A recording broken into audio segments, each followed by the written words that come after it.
Convert ചെയ്തിട്ട് അതിന് തിരിച്ച് അഡിഷൻ നടത്തിയിട്ട് തിരിച്ച് ഹെക്സിലേക്ക് കൺവേർട്ട് ചെയ്യാനായി പോകുന്നത്.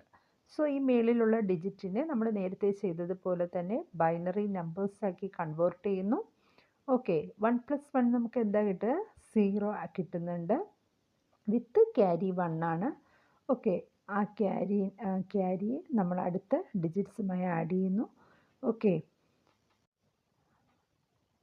ഇനി 1 + 0 ചെയ്ത് 1 കിട്ടി. 1 + 0 അഗെയിൻ 1 കിട്ടുന്നുണ്ട്. 0 + 0 0, 0 + 0 0. ലാസ്റ്റ് ഡിജിറ്റ് 1 + 1 ആണ്. 0 വിത്ത് ക്യാരി 1 ആണ് ആൻസർ കിട്ടിയിരിക്കുന്നത്. അപ്പോൾ നമ്മൾ 2 8-ബിറ്റ് നമ്പേഴ്സിനെ ആഡ് ചെയ്തു. നമുക്കിപ്പോൾ ആൻസർ കിട്ടിയിട്ടുണ്ട്. നോക്കാം, നമുക്ക് ആദ്യത്തെ 8-ബിറ്റ് നമ്പറിനെയും രണ്ടാമത്തെ 8-ബിറ്റ് നമ്പറിനെയും നമ്മൾ മാർക്ക് ചെയ്തു. കിട്ടിയ ആൻസർ എന്ന് പറഞ്ഞാൽ നമുക്ക് 8-ബിറ്റ് നമ്പറാണോ കിട്ടിയിരിക്കുന്നത്? നിങ്ങൾക്ക് കൗണ്ട് ചെയ്ത് നോക്കുമ്പോൾ മനസ്സിലാവും.